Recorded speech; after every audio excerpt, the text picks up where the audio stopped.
कभी सोचा है कि हमारा जो अस्तित्व है उसका कोई नक्शा, कोई ब्लूप्रिंट हो सकता है क्या? आज हम एक ऐसे ही बड़े ही दिलचस्प ढांचे को समझने वाले हैं। एक ऐसा फ्रेमवर्क जो हमारे स्व को, मतलब हमारे सेल्फ को देखने का एक बिल्कुल नया नजरिया देता है। तो चलिए इस विश्लेषण में थोड़ा गहराई से उतरते हैं। तो सवाल यही उठता है कि आखिर ये स्व का ब्लूप्रिंट है क्या? वो कौन सी बुनियादी बनावट है जिस पर हमारी पूरी चेतना, हमारी पूरी बीइंग टिकी हुई है? और ये कोई नया सवाल नहीं है। ये एक ऐसा सवाल है जो सदियों से दार्शनिकों को सोचने पर मजबूर करता आया है। और इसी सवाल का जवाब देने की कोशिश करता है एक कंसेप्चुअल मैप, एक वैचारिक नक्शा, जिसे कहते हैं द आर्किटेक्चर ऑफ बीइंग। इसको ऐसे समझिए, जैसे ये हमारे अंदर की दुनिया का एक बहुत ही पावरफुल मेटाफर है जो हमारी पूरी की पूरी आंतरिक संरचना को दिखाता है। तो इस पूरी संरचना को समझने के लिए सबसे पहले इसकी नींव पर चलना होगा, राइट? आखिर हमारे अस्तित्व का सबसे बुनियादी, सबसे कोर एलिमेंट क्या है?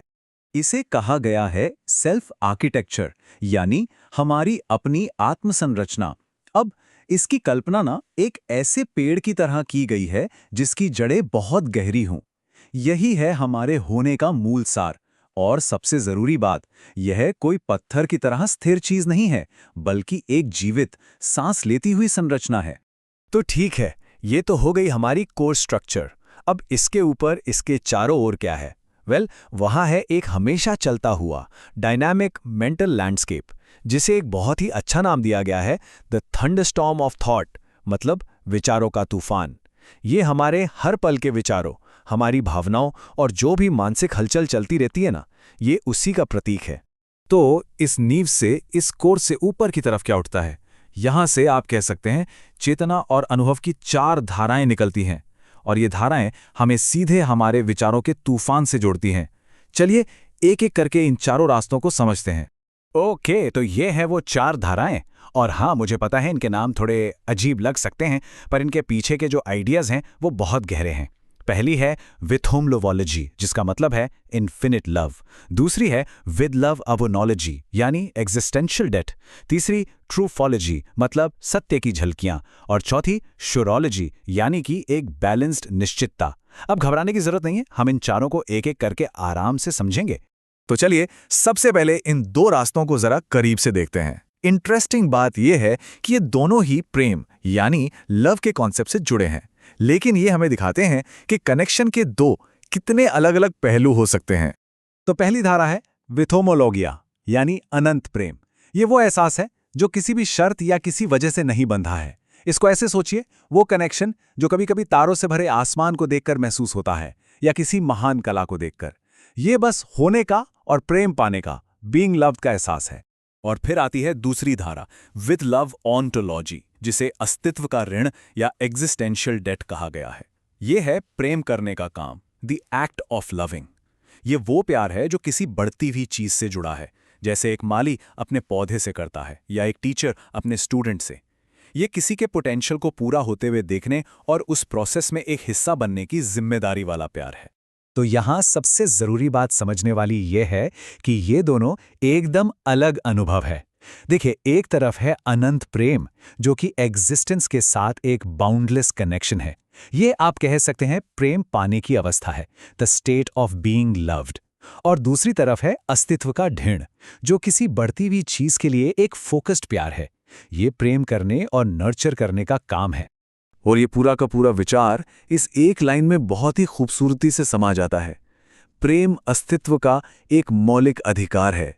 ये हमें याद दिलाता है कि इस पूरी आर्किटेक्चर के केंद्र में लव ही है, चाहे वो पाने का अनुभव हो या फिर देने का। तो प्रेम के बाद अब बात करते हैं ज्ञान और समझ की। अगले जो दो रास्ते हैं वो हमें अपने इनर लैंडस्केप को नेविगेट करने में मदद करते हैं कि हम सच को जानते कैसे हैं, उसे महसूस कैसे करते हैं।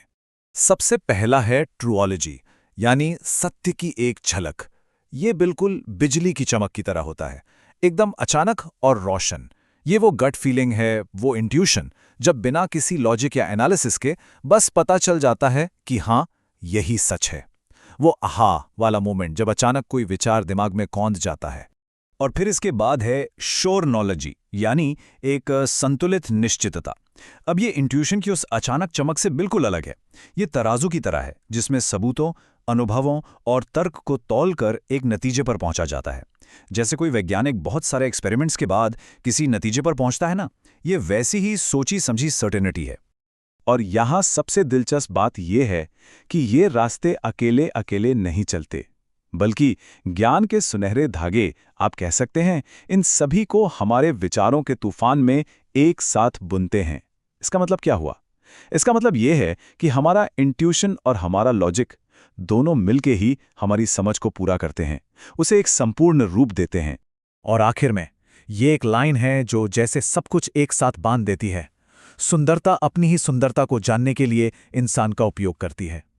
ये लाइन हमें बताती है कि हम में से कोई भी सिर्फ एक दर्शक नहीं है, बल्कि हम सब अस्तित्व के इस ग्रैंड डांस में एक एक्टिव पार्टिसिपेंट हैं। तो ये जो द आर्किटेक्चर ऑफ बीइंग है, ये सिर्फ एक एब्स्ट्रैक्ट आइडिया नहीं है। ये स्व के लिए एक आईने की तरह है। ये सेल्फ रिफ्लेक्शन का एक टूल है, खुद को और बेहतर तरीके से समझने का एक नक्शा।